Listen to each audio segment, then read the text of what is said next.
எங்க சுத்தினாலும் இந்த கல்யாணத்துக்கு கை நினைக்க நீங்க வருவீங்கன்னு எனக்கு நல்லா தெரியும். அதே வந்தேன். பண்ணேரம்மா, இன்னும் 1 மாசத்துல எப்படியாவது நான் வாங்கின பணத்தை கொடுத்துறேம்மா. எனக்கு கொடுக்கறதுக்கு மட்டும் பணம் இல்ல, ஆனா உன் பொண்டாட்டி கழுத்துல நகை வாங்கி போட்டிருக்க.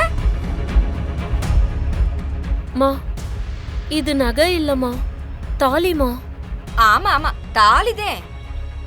ஆனா தங்கம் தானே.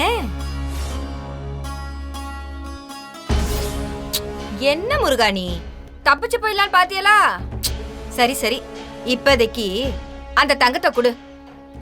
பாக்கி அடுத்த மாசம் நான் வசூல் பண்ணிக்கிறேன். அம்மா, அது என் தாலிமா. தாலியா இருந்தாலும் என் கண்ணுக்கு தங்கமா தானே தெரியுது. கலட்டு புள்ள. மா, நான் உசுரோட இருக்கும்போதே கட்டின தாலியை கழட்ட வேண்டாமா? என்ன முருகானி, இந்த சின்ன தொகைக்காகலாம் உன்னை கொன்னுட்டு தாலிய கட்ட சொல்றியே, என்ன முருகானி? அம்மா, உங்களை கையெடுத்து கும்பிடுறம்மா, என் தாலியை மட்டும் விட்டுருங்கம்மா. தாலியோட விட்டு போறேன்னு சந்தோஷப்பட்டுக்க. கூடு அத. அம்மா, வேணாமா வேணாமா, வேண்டாமா, உங்க கால்ல கூட விழுறேம்மா. கொடுத்துறேம்மா, உங்க கால்ல கூட விழுறேம்மா. என்ன பண்ணிட்டு இருக்கீங்க? வேலைய பாருங்க, தூங்குங்கடா. எதுவும் பண்ணிடாதீங்கம்மா. எந்திரி எந்திரி. வேணாமா வேணாமா, விட்டுருங்கம்மா, விட்டுருங்கம்மா. அம்மா வேண்டாமா, அம்மா வேண்டாமா, தாலியை கழட்ட வேண்டாமா. தாலிய குடுறி. அம்மா வேண்டாமா, விட்டுருங்கம்மா. ஏய், இங்க இரு. நீ சரிப்பட்டு வர மாட்ட, நானே அம்மா வேண்டாமா, எடுத்துக்கிறேன். சொன்னா கேளுங்கம்மா. அம்மா, விட்டுருங்கம்மா. குடுறி. அம்மா விட்டுருங்கம்மா, விட்டுருங்கம்மா. அம்மா, வேணாம் வேணாம், சொன்னா கேளுங்கம்மா. விடுறி. விடுறீன்றல. ஏய், விடுறீன்னு சொல்றல. உங்க பொண்ணு நிறுத்துங்க, கையெடுங்கன்னு சொல்றல.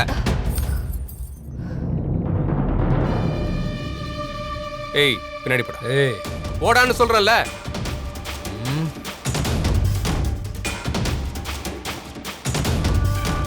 ஒரு பொண்ணோட தாலியை பறிக்க போறீங்களே, நீங்களா ஒரு பொம்பளையா? வாங்கின பணத்தை கொடுக்கல, நான் எப்படி என் பணத்தை வசூல் பண்றது? அதுக்காக தாலியை பறிக்கிறது அடாவடித்தனம் இல்லையா? இங்க பாருங்கம்மா, தாலி தான் ஒரு பொண்ணுக்கு எல்லாமேன்னு உங்களுக்கு தெரியாதா? தெரிஞ்சுதான் அதுல நான் கை வைக்கிறேன். இத நான் எடுத்துட்டு போனா சுருக்கா என் பணம் கைக்கு வந்து சேரும்ல. அம்மா, இதெல்லாம் ரொம்ப தப்புமா. அவங்களுக்கு பணத்தை கொடுத்தா பணத்தை கேளுங்க, அது தப்பு இல்ல. கொடுக்க முடியலன்னா கொஞ்சம் அவகாசம் கொடுங்க. அதுக்காக இப்படி தாலி எடுத்துட்டு போகணும்னு நினைக்கிறீங்களே? சரி, நான் தாலியே கேட்கல, விட்டுறேன். என் பணத்தை நீயே வாங்கி கொடு. என்னென்ன 2 மாசம் டைம் கொடுத்தா வட்டி முதல்மா சேர்த்து கொடுத்துறேன் தம்பி. அதான் சொல்றாருல்ல, 2 மாசம் டைம் கொடுங்க, கண்டிப்பா கொடுத்துருவாரு. அப்படி கொடுக்கலன்னா அதுக்கு நான் பொறுப்பு. அன்னபூர்ணி பேரன் சொல்றதுனால நான் மதிப்பு கொடுத்து பேசாம போறேன். ஆனா வரலன்னு வச்சுக்கோவேன். அதெல்லாம் வரும், போங்க. எலே வாங்கல. நீ யாரு எவருனே தெரியலப்பா. நல்ல நேரத்துல வந்து என் தாலி பாக்கியத்தை காப்பாத்துன. நீ பொண்டாட்டி புள்ளையோட சந்தோஷமா வாழணும்.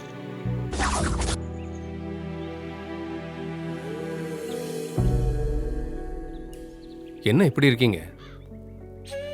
ஆம்பளைன்னா மீச வச்சா மட்டும் பத்தாது, பொண்டாட்டிய பத்திரமா பாத்துக்கணும்.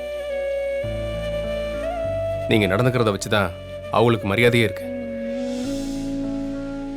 கடன் வாங்கினதே தப்பு, அதுல இப்படி தாலியை பிடிச்சி வசூல் பண்ற வரைக்கும் வேடிக்கை பார்த்துட்டு இருப்பீங்களாண்ணே? இல்ல தம்பி, இந்த சால் ஜாப்லாம் எதுவும் சொல்லாதீங்க. எப்ப தொட்டு தாலியை கட்டினீங்களோ அந்த நொடியில இருந்து அவங்களுக்கு எல்லா பாதுகாப்பும் நீங்க தானே. அதை புரிஞ்சுக்காம இப்படி தாலியில கை வைக்கிற அளவுக்கு இப்படி கொண்டு வந்து விட்டுருக்கீங்களே. உங்களை நம்பி வந்தவங்களுக்கு நம்பிக்கை கொடுங்க, பாதுகாப்பு கொடுங்க. அதான் நீங்க அந்த தாலிக்கும் கட்டினவளுக்கும் கொடுக்குற மரியாதை. தப்புதான் தம்பி.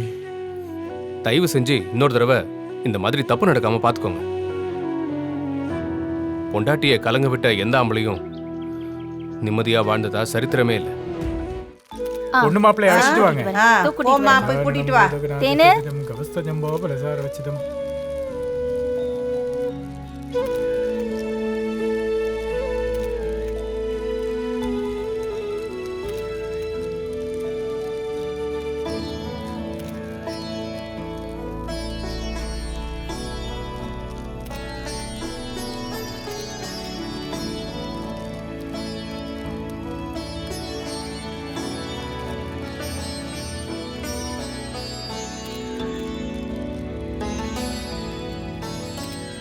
அம்மா எல்லாரும் ஒண்ணா சேர்ந்து வெளியில இருக்கிற பிள்ளையார் கோயிலுக்கு போய் தேங்காயை உடைச்சு வேண்டிக்கிட்டு வாங்க. வாங்கிக்கோ. இந்தாங்கம்மா. குடுமா குடு. வாமா தேனு. போலாம் வா. போங்க. வா. இந்தாங்க இதை உடைச்சிட்டு வாங்க.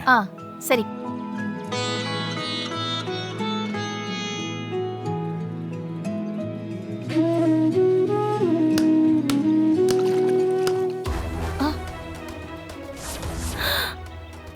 ஐயோ கடவுளே.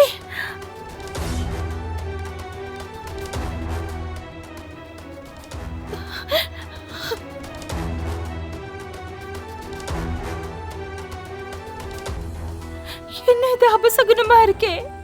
ஐயோ கடவுளே. அத்தை என்னாச்சு? ஜீவா இது பாரு. சாமி கொடுத்த தேங்காய் இப்படி அழுகி போயிருக்கே. அபசகுனமா இருக்கு. ஐயோ எனக்கு ஒன்றும் புரியலையே. ஐயோ தம்பி. ஐயோ அத்தை நீங்க பயப்படாதீங்க. உங்களுக்கு எமோஷன் ஆகக்கூடாதுன்னு டாக்டர் சொல்லியிருக்காருல்ல. இல்லப்பா இப்படி அபசகுனமா இருக்கே. மீனாட்சியோட கல்யாணம் நல்லபடியா நடக்கணுங்கிறதா என்னோட ஆசை. அவளுக்கு நல்ல நேரம் கூடி வந்தப்போ நான் ஆக்சிடென்ட் ஆகி ஹாஸ்பிட்டல்ல படுத்துக்கிட்டேன். ஐயோ என்னால அவளோட வாழ்க்கை வீணா போயிடுமோன்னு நினைச்சிட்டு இருந்தேன். இப்ப அவளுக்கு எல்லாமே சந்தோஷமா கை கூடி இருக்கு. அந்த மாதிரி நேரத்துல இப்படி ஒரு அபசகுனமா? என் மீனாட்சி எல்லாமே எனக்காக தான் பண்றா. எனக்கு எவ்வளவு பெருமையை தேடி கொடுத்திருக்கா. அவளோட கல்யாணம் நல்லபடியா நடக்கணும். அவ நல்லா வாழணும். அதை நான் என் கண்ணால பார்க்கணும். அதுதான் என்னோட ஆசை. அதுல மட்டும் ஏதாவது தடங்கள் வந்தா என்னால உயிரோடையே இருக்க முடியாது. நான் உயிரோடையே இருக்க மாட்டேன். அத்தை நீங்க மனசு போட்டு குழப்பிக்காதீங்க. மீனாட்சி வாழ்க்கை நல்லா தான் இருக்கும். நாங்க எல்லாரும் இருக்கோம்ல. அப்படிலாம் விட்டுற மாட்டோம். அவளோட கல்யாணம் நல்லபடியா நடக்கணும் தம்பி. அது மட்டும்தான் எனக்கு வேணும். கல்யாணம் நல்லபடியா நடக்கணும்.